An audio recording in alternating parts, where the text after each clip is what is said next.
Hello, my name is Michael Sorrentino. I'm the founder and CEO of Sorrentino Media, which is a digital production company. We specialize in video production as well as podcasting. A big part of my business is actually media training. It's where I got started in this work from my days in cable news, where I did it on the side without even realizing it, and working with on-camera talent to brush up and improve their on-camera skills. And I just found a bunch of tips and tricks along the way that I'm going to share with you today. We have a rather condensed period of time. We could do this for hours, but hopefully today we'll provide some helpful information for you that you can take away and just improve on your hopefully already great presentation skills. So let's get started. A few things I want to talk about. This applies to everything, okay? So some of the stuff I'm talking about, when you hear traditionally media training in the traditional sense, you think somebody improving on camera or doing a board meeting. This can apply to everything from pitching a pitch session to certainly presenting a slide deck or doing a panel at a conference. It also applies to in-person meetings, interpersonal skills. It applies to meeting the in-laws. It's really about some of those tips that help make you present your better self. And one thing I want to say is that the whole goal of all this stuff is not to be anybody other than who you really are. So authenticity is at the core, and it's rewarded here. And so it's really about, what I like to say is bringing out a more polished, louder version of yourself. When I say louder, I don't mean shouting, and we'll get to that a little later. So there's a few things, I'm just going to be glancing at my notes here. There's a few things that we have here. So we've got different types of settings. You've obviously got your personal settings, where you're going to be in a room with one or a few people. You've got your public speaking, which is traditionally standing up on stage or at a podium giving a presentation or maybe doing a panel. And now we have something new. We're working on a textbook now called The Authentic You. And we've coined a new term. It's called semi-public speaking.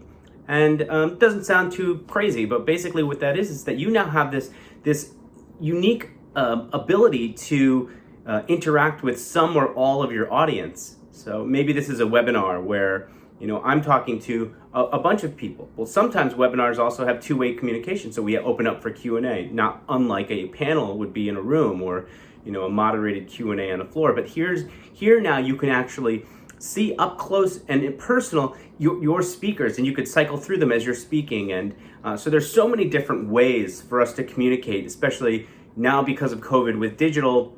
We've had no choice but to use some of these methods, whether we like them or not. And so adapting to them is important. And it really comes down to just reading the room and reading the audience. And there's different ways to do that. And we could certainly get into that a little bit more. But what I want to do is focus on some of the real basics here in terms of just presentation that applies to everything. Hopefully, we can get through everything. Again, authenticity is rewarded. So the old days of Walter Cronkite, sitting at the table and reading news at the news desk to the audience of the masses who are just, unquestioning, viewers, are gone. So obviously you and I are viewers and of news, and let's not get political here, but the news source, the information source, whether it be news or a scientific presentation or something on a corporate event, will be, it's important that we remember that we're listening to a human. And so for me, the speaker, to you, it's important that I remember that I'm not trying to be anyone other than myself. Now we'll get into confidence and some of the terms that I like to throw out a little later, where you sort of, almost, toughen up yourself to remember that you're the expert. But, at the same time, you can be you. You can make mistakes. You can slip up. It's actually better. People don't want to see something too polished. We want to see a real human delivering real information that, is open for questioning, because that allows us to be more confident in what we're hearing. So some of the real presentation basics that I've boiled down to something I call the 4 Ps. Now there's 4 Ps in the world of marketing. This is the 4 Ps in the world of interpersonal and communication skills. And so that's posture, pitch, pace, and passion. So that's posture, pitch, pace, and passion. So let me start with what those are. So pitch. Or posture. Let's start there. It's the very basic. Okay, look, listen to what your mother said. Sit up straight, stand up tall, So here in this room, thanks to COVID, I'm not in my office. My wife and I are sharing childcare duties. So, in this room, the best setup I have is for me sitting in a chair. Personally, I'd rather be standing. We work with what we've got, and I think this is actually why it's really good that we're doing this from home and in this setup, because, again, it can't be ideal. In an ideal sense, I always encourage people, especially when they're in these home environments, to stand up. Your energy is always going to be much better when you're standing because you get a little bit of movement there. But if you can't, like I'm in the situation now where I can't stand, I'm actually talking to you on a camera that's on a ladder, and it doesn't go high enough, and I'm short, thankfully. So when you are sitting up tall or sitting up straight, your blood flow, your oxygen flow is all going where it's intended. It will not only help your body to operate in its best capacity in that way, but also your energy is going to be good. The viewer is going to say, oh, wow, this person is sitting up straight. They're not slouching over and just sort of like, delivering some boring presentation. It's really all about just sitting up straight. I know it sounds simple, and I know it's something that you already know, but it's something that really we forget about that. It's obvious, but it's important. So a question I often get is, where do I put my hands, or where do I look? So let me start with hands. A big thing about your hands is I always think it's important that you have a little bit of animation, because it's a visual medium, whether it's on camera here, like a conference that's digital, or you're on a Zoom, or even if you're in person, you want to be a little bit animated because it shows that you're passionate, which we'll get to that in a little bit. But the trick here is not to have too much hand movement. Now, I'm Italian, so I use my hands all the time. Not everybody does. I encourage you to start doing it a little bit more. But a good trick is, if you've ever seen the movie Hitch, there's a scene where Will Smith and Kevin James are in a room, and Will Smith says to Kevin James, let me see you dance. And then Kevin James dances like an idiot all over the place. And Will Smith is like, no, this is where you live. You live right here. And that's sort of where I want you to be. Elbows generally to your side. You don't have to lock them in like a T-Rex, but if you put your elbows to your side, that will help keep them within the frame of the camera if you're on camera, or, not going too far. And frankly, if you have armpit stains or, something that's not as flattering when you get too far out, aesthetically not so great, but also keeping it within range. So I encourage you, use your hands. Be mindful of not going over the top. And so the elbows to your side trick is helpful. Head up straight, really important. Now, even if you're sitting up straight, sometimes, your head could be down. You might be looking at your notes. Oftentimes, you might have a microphone on if we're on a panel. And then if you're down like this, it's going to sound like crazy. So you want to just have your head up straight. And again, it's really important for your eyes to be looking in the right direction. And we'll talk about that in a second. But your head is going to slouch if you are disinterested, and the audience will take that cue. Whether you're on a panel, you're in a room, or something like that, even if you're not the one talking, it's important to show the speaker or whoever else in the room is listening that you also are attentive when other people are speaking. That's if you're on a panel, in a presentation, at a conference. So let's talk about eye contact. Look, when you're on camera, it is so important that you look into the camera. Now, when I'm looking at my phone right now, okay, so what I'm seeing just to the side of the camera lens is myself. And I'm inclined to see, how am I doing? As you can see, I'm now looking off camera. It's just about an inch or two over, and it makes a world of difference, because then I'm looking at myself. I gotta look at you, the camera. Most of the newer phones, the webcams, they all have a green light. Train your eye on the green light. It will make a world of difference. And also, it's sort of, after a while, I can promise you that when you start looking at the camera, you can focus more on what you're saying and not how you look. And that's what's really important. You got to remember, this is all about the message, and it's all about the what you're trying to convey to the audience. And so by looking at them when you're in person or around the room, there's that old thing that people say, which is, pretend everybody's in their underwear, and then you don't have to worry about confidence and, being nervous. And yeah, that's something that it's sort of like a whole separate conversation. But eye contact, looking at individuals in the audience will let them know, I'm watching you. I hope you're watching me. So there's an accountability factor there, but there's also something about just connecting with them, because getting back to the core here, authenticity is rewarded, and people want to listen to a human being. So when you're on camera, look at the camera. when you're not on camera and you're talking to a human being, look at the other human, whether it's one or many. So the next thing is pitch. Okay, so pitch is many things. It's the tone of your voice. It's important to have an authoritative and commanding presence, of course, and that comes in many ways. It doesn't mean that you have to be someone you're not.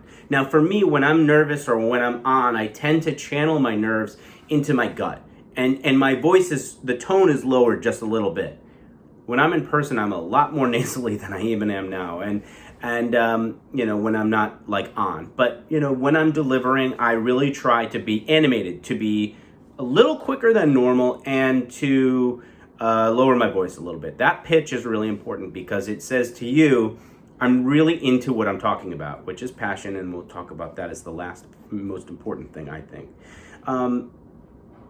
But there's a couple parts of this. So there's something called up-talking, and it's one of these things that if I was to draw on a chart the tone of a sentence.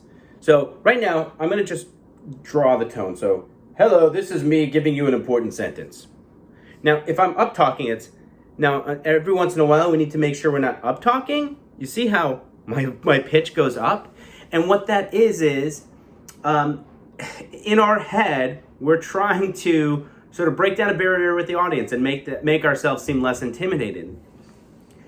What happens, though, is the opposite. The audience can sometimes interpret that as you being a little, it's almost, I don't want to say demeaning, but it's not as effective.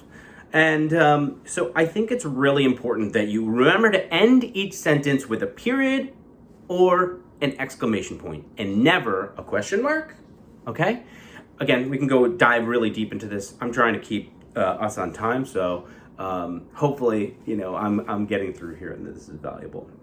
One thing I want to say is projection is not volume. I always say, even earlier on, I said, be a louder, more polished version of yourself. I don't mean just yell. That doesn't help. Look, we watch CNBC, we watch cable news, and people are always, yelling over each other. That's not what I'm trying to say. Projection is animation.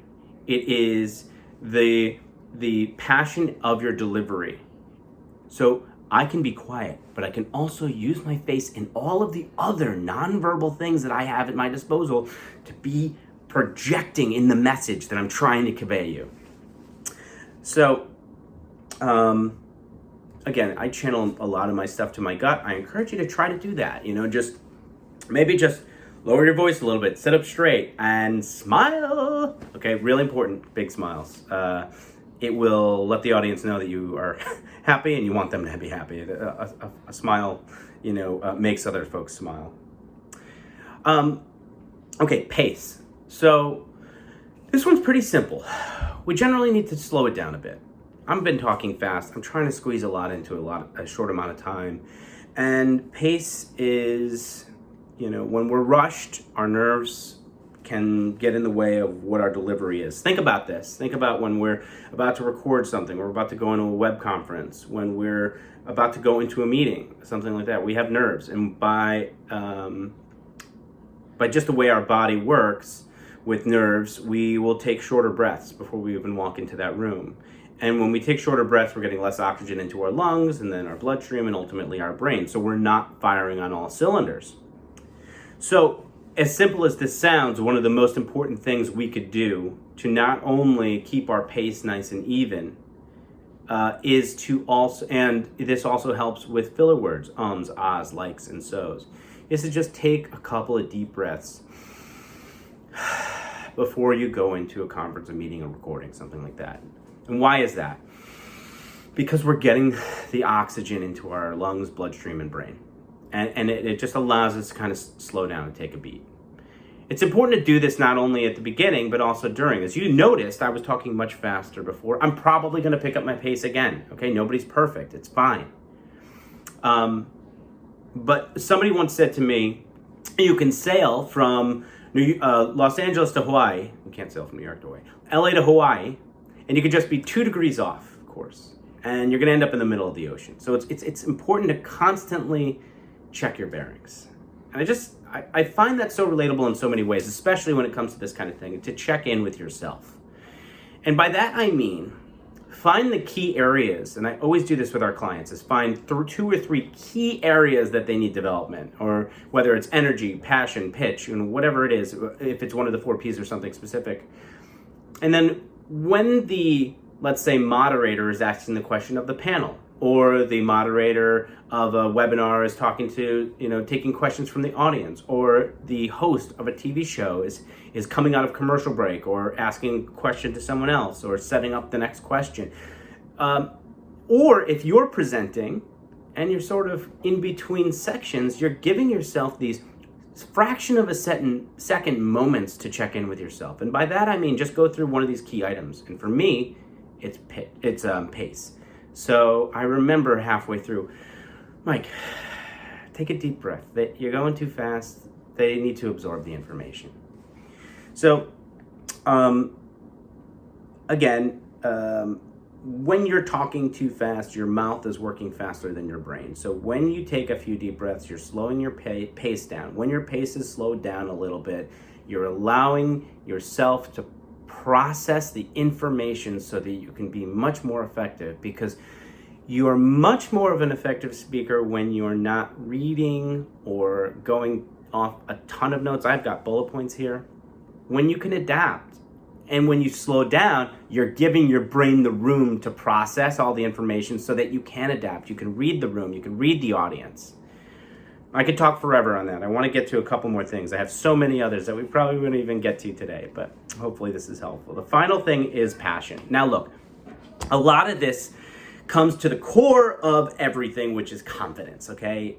You need to be confident. Oh, that sounds way easier said than done. And I'm aware of that. But I like to take my retail sales days when I used to work at Circuit City, selling television sets and CD players, and I loved all that stuff, but they would sometimes throw me in the appliance section.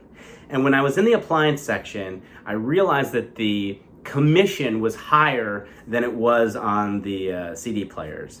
If anybody knows what those are, forget about tape players. I know some of you are going, well, what about records and 8-tracks? I know, well, that's a whole another session.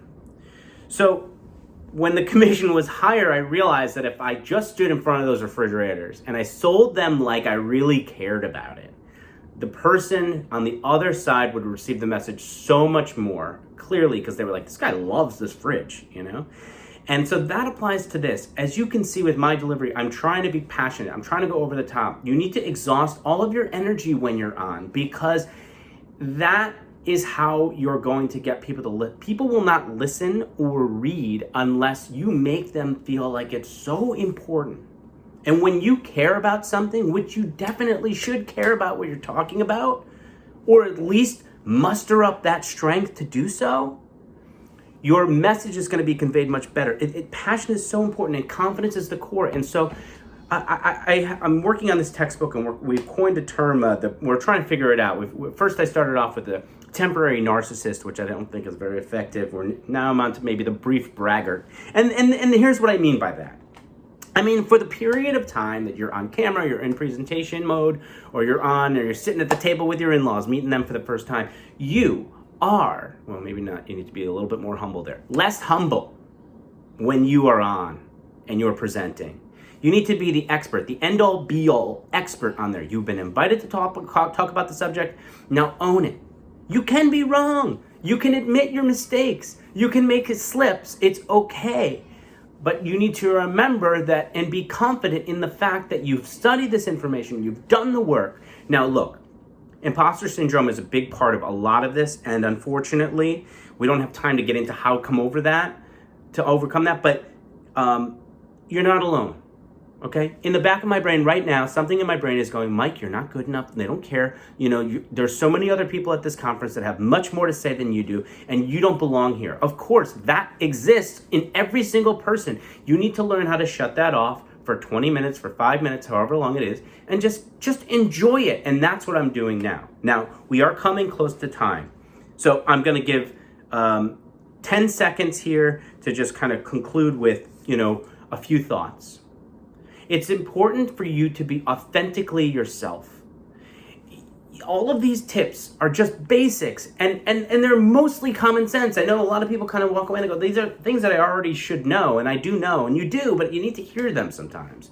And you need to record yourself. I encourage you to take some time to create some content for blogs or for your website or whatever, to record yourself on video and see and analyze it. What can I improve on? I'm constantly doing it. No one is going to be perfect. There are some people who we always look up to, like Steve Jobs delivering the presentation of the first iPhone. Yes, okay, that was amazing. We're not all going to get there. We can aspire to be there. But there's ways to practice and get there. Don't have your best friend, your spouse, unless they're incredibly critical, or family members, or even coworkers necessarily critique you. Find somebody who you know will give you honest feedback. That's a great place to start. So with that, I will say, there's a million things we could talk about. I hope that this was helpful. I hope that you take the time to go through some of the other sessions in this conference, because there are so many just looking at the agenda. And my name is Michael Sorrentino. You can find more about me and my company at sorrentinomedia.com. If you look up Mike Sorrentino and video, you might find the guy who played the situation from the Jersey Shore. I'm not him. My info is obviously going to be available here. Hope it was helpful for you. I enjoyed taking the time. As you can see, this is really cool stuff. It's really interesting to see what makes us tick and how we can best deliver important messages, because as we know, the most important thing is to authentically be yourself so that we can convey whatever important information people need to know about in this world of toxic and misinformation, whatever side you're on. If you can be yourself, people will believe you. Have a great day.